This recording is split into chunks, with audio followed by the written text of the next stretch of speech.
नमस्कार दोस्तों एक बार फिर से स्वागत है मेरे तैयारी गाइड इंडस्ट्रियल यूट्यूब चैनल में। बहुत दिनों बाद एक बार फिर से मैं वीडियो लेके आया हूँ एलोगेशन फैक्टर पे। तो दोस्तों आज हम समझेंगे एलोगेशन फैक्टर क्या है और इसका हम कैलकुलेशन कैसे करते हैं। तो दोस्तों चलिए वीडियो को शुरू करते हैं। दोस्तों हमारे वहाँ 10 mm का TMT चल रहा है, कितने एमपीएस पे? 18 एमपीएस पे, ठीक है।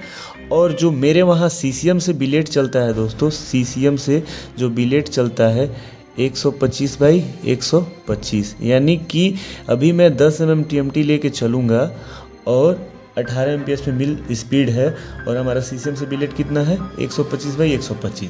अब आपके वहाँ सीसीएम से कितना बिलेट आता है उसके अकॉर्डिंग और कितने mm का चल रहा है उसके अकॉर्डिंग इस एलोगेशन फैक्टर का आप कैलकुलेशन करेंगे।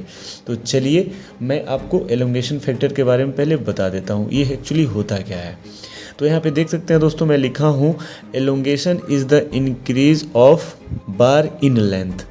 मतलब ये जो एलोंगेशन है ना, ये इंक्रीज ऑफ बार, यानी जो हमारा जो टीएमटी है ना उसका इंक्रीज इन लेंथ, मतलब वो क्या करता है, हमारा जो बार है उसके लेंथ को क्या करता है, इंक्रीज करता है।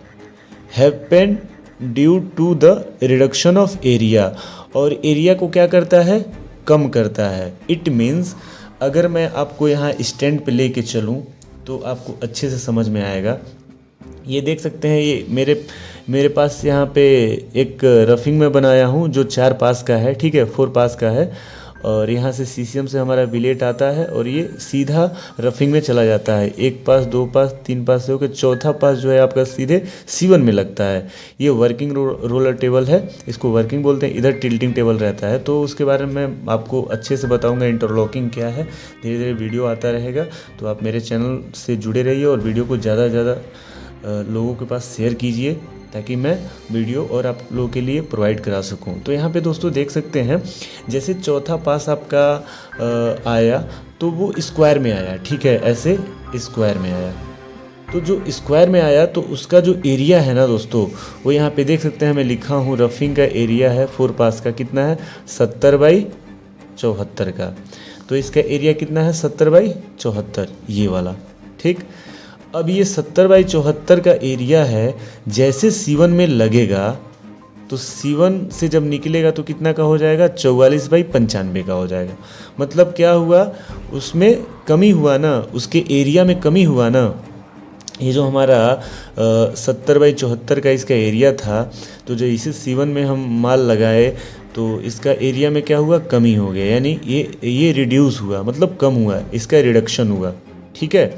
जो भी हमारा 4 पास से आया C1 में तो उसका क्या हुआ, रिडक्शन हुआ। और हमारा जो लेंथ है, लेंथ में क्या हुआ, बढ़ोतरी हुआ, यानी कि बार में क्या हुआ, इंक्रीज हुआ। जो हमारा ये बार है वो इंक्रीज हुआ। तो वही यहाँ पे मैं आप लोग को बताया हूँ, elongation is the increase of bar in length. जैसे हमारा यहाँ पे क्या था, 70/74 का था स्क्वायर में, जैसे ही माल लगा तो माल क्या हुआ, रिड्यूस हुआ। और रिड्यूस होने के बाद आपका उसमें बढ़ोतरी हुआ, बार में बढ़ोतरी भी हुआ। तो वही चीज़ यहाँ पे बोला था, लेंथ में क्या हुआ, इंक्रीज हुआ, happen due to the reduction of area, और एरिया में क्या हुआ, कमी हुआ, ठीक है। तो अब मैं आप लोगों को यहाँ पे अगर समझा दूँ दोस्तों थोड़ा सा, तो यहाँ पे देख सकते हैं C1 है, C2 है, C4 है और यहाँ पे रिपीटर लगा हुआ है और HMD है। उसके बाद PR है यानी प्री पिंच रोल है, और आपका ये CCS1 है जो फ्रंट और टेल काटता है। एंड उसके बाद जो है C5 है, C6 है, उसके बाद HMD है, उसके बाद फिर लूपर है, और उसके बाद C7 है, C8 है, इसको C8 बोलेंगे दोस्तों, ठीक। यहाँ पे C8 है, उसके बाद एक और HMD है। तो इसको मैं अगर बता दूं आपको तो दोस्तों इसका जो इसमें एक क्वेश्चन बनता है दोस्तों, जैसे आपका, जैसे कभी इसमें 5 RPM कम 5 RPM ज़्यादा, जैसे स्पीड को कम ज़्यादा करते हैं ना, RPM को कम ज़्यादा करते हैं ना, तो इसमें क्या होता है दोस्तों, वो कैस्केड में होता है। जैसे अगर पुलपिट से कोई पुलपिट ऑपरेटर अगर कैस्केड में सेलेक्ट करता है, अगर 4 नंबर को सेलेक्ट करता है और 4 नंबर को सेलेक्ट करने के बाद कैस्केड में, ठीक है, यहाँ पे किस में दोस्तों, कैस्केड में बढ़ाता है, स्पीड को कंट्रोल करता है। यानी 4 नंबर को सेलेक्ट करेगा तो 4 नंबर के पीछे जितना स्टैंड होगा, अगर यहाँ से 5 आरपीएम को कम किया, 2 बटन लगे रहते हैं, एक इंक्रीज का एक डिक्रीज का। तो जैसे आपका ये इंक्रीज वाला जो है, अगर 4 आरपीएम क्या किया, इंक्रीज किया, तो ये 4 स्टैंड से मतलब पीछे का सबका 5 आरपीएम बढ़ जाएगा। ठीक है, 4 स्टैंड को सेलेक्ट करके अगर 5 आरपीएम इंक्रीज कर रहा है तो जिस स्टैंड को सेलेक्ट करेगा उसके पीछे का सभी स्टैंड का क्या होगा, आरपीएम बढ़ जाएगा 5 आरपीएम।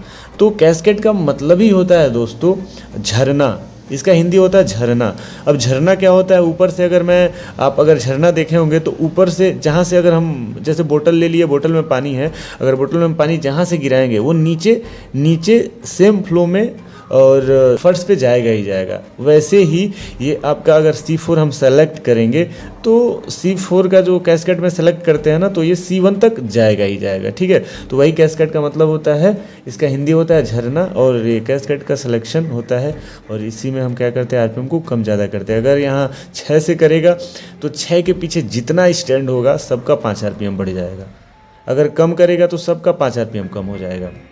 इसीलिए कभी कभी इन दोनों स्टैंड के बीच में अगर लूप बनता है तो क्या करता है, 5 नंबर से 5 आरपीएम कम करा देता है, तो यहाँ जो है आपका सबका कम हो जाता है और यहाँ लूप कंट्रोल हो जाता है। ठीक है, सपोज अगर यहाँ पे लूप बन रहा है तो यहाँ से कम करा देगा। ठीक है, तो ऐसे ही कैस्केड का प्रयोग करके हम मिल को कंट्रोल करते हैं। अब आते हैं अपने मेन टॉपिक पे, एलोंगेशन फैक्टर के बारे में देख लेते हैं दोस्तों। मैं निकालना चाहता हूँ C1 का एलोंगेशन, तो चलिए निकालते हैं एलोंगेशन फैक्टर। तो यहाँ पे मैं चाहता हूँ C1 का एलोंगेशन फैक्टर निकालूँ, तो C1 का एलोंगेशन फैक्टर अगर निकालूँगा तो यहाँ पे C1 का अगर एलोंगेशन फैक्टर निकालूँगा तो यहाँ पे देख सकते हैं फार्मूला होता है दोस्तों, एलोंगेशन फैक्टर का फार्मूला होता है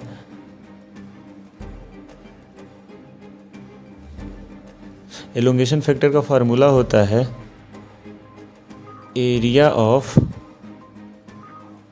input divide by area of output. ठीक है, इसका मतलब हुआ, एरिया ऑफ इनपुट का मतलब हुआ जो हमारा रफिंग से जो हमारा चौथा पास निकल के, यानी कि इनपुट C1 में लग रहा है, जो निकल रहा है C1 से ही जो निकल रहा है ये वाला, ठीक है, ये आउटपुट हो गया। यानी कि ये वाला क्या हो जाएगा दोस्तों, आउटपुट हो जाएगा, और ये वाला क्या हो जाएगा दोस्तों, ये इनपुट हो जाएगा। तो इसका एरिया क्या है, यानी C1 में लगने से पहले का एरिया क्या है और C1 में लगने के बाद का एरिया क्या है। तो उन दोनों का जब हम डिवाइड करेंगे तो आपका एलोंगेशन निकल के आ जाएगा, एलोंगेशन फैक्टर निकल के आ जाएगा। आप किसी भी स्टैंड का निकालेंगे ना तो एरिया का नीड होगा ही होगा। सपोज अगर आप C2 का निकाल रहे हैं ना, तो C2 में लगने से पहले का एरिया क्या है और C2 के बाद का एरिया क्या है। ठीक है, तो इन जब दोनों को आप डिवाइड करेंगे ना तो आपका एलोंगेशन फैक्टर उस स्टैंड का आ जाएगा, सेम C3 का भी C4 का भी। अब आते हैं हम एरिया पे। तो दोस्तों हमारे वहाँ जो 125 बाई 125 का बिलेट चलता है उसके हिसाब से मैं एरिया निकाला हूँ रफिंग का 4 पास का, वो है 70 बाई 74 का। ठीक है, तो इसको जब हम गुणा करेंगे दोस्तों, इसका जब मल्टीप्लाई करेंगे तो आएगा दोस्तों 5180 mm। ठीक है, अब इसका C1 का हम जब गुणा करेंगे तो दोस्तों इसका आपका निकल के आएगा 4180 mm। ठीक है, अब हम क्या करेंगे दोस्तों, इसका और इसका इसमें वैल्यू पुट कर देंगे। तो चलिए हम आगे चलते हैं। एलोंगेशन इक्वल टू, यानी कि जो हमारा रफिंग का क्या है, यहाँ पे रफिंग का इनपुट है, तो ये रफिंग वाला हमारा क्या हो जाएगा, ये इनपुट हो जाएगा, इनपुट। ठीक है, और ये हमारा क्या हो जाएगा, आउटपुट। तो हमारा इनपुट रफिंग का हुआ ना, यहाँ पे इनपुट रफिंग का हुआ। तो चलिए यहाँ पे हम इनपुट रफिंग का डाल देते हैं, देखते हैं वैल्यू यहाँ पे डाल के 5180 डिवाइड बाई कितना दोस्तों, आउटपुट क्या निकल रहा है C1 से हमारा 4180। तो जब इन दोनों का डिवाइड करेंगे दोस्तों तो जो आपका वैल्यू निकल के आएगा ना वो आएगा, यहाँ पे मैं डिवाइड कर लेता हूँ, तो आएगा दोस्तों 1.239। ठीक है, ये आपका हो गया है किसका, C1 का एलोंगेशन, मतलब C1 में इतना एलोंगेशन होगा। ठीक है, क्या होगा, मतलब बढ़ोतरी होगा, बढ़ाव होगा। अब दोस्तों तो यहाँ पे दोस्तों C1 का जो आपका एलोंगेशन फैक्टर निकल के आया इतना आया। अब चलिए मैं आपको दिखाता हूँ स्काडा पे। तो यहाँ पे देख सकते हैं स्काडा पे कि ये C1 का एलोंगेशन आपका इससे मैच कर रहा है। ठीक है, देख सकते हैं यहाँ पे कितना है, स्काडा में 1.473 है और इसमें कितना आया वैल्यू 1.239। अब थोड़ा कम आया, क्यों आया कम, इसका रीज़न ये है कि जो हम जिस स्टैंड से आप आरपीएम कम करेंगे उस स्टैंड का एलोंगेशन फैक्टर उसी स्टैंड का आपका बढ़ेगा, सबका आरपीएम कम होता है। ठीक है, तो ये प्रैक्टिकली कभी मैं करके आपको दिखाऊंगा कि अगर हम किसी स्टैंड को सेलेक्ट करके और आरपीएम कम कर रहे हैं तो उसका एलोंगेशन बढ़ता है, उसी स्टैंड का सबका आरपीएम कम होता है जहां हम सेलेक्ट करते हैं। ठीक है दोस्तों, तो ये रहा एलोंगेशन आपका C1 का। तो देख सकते हैं इतना ही निकल के आया है।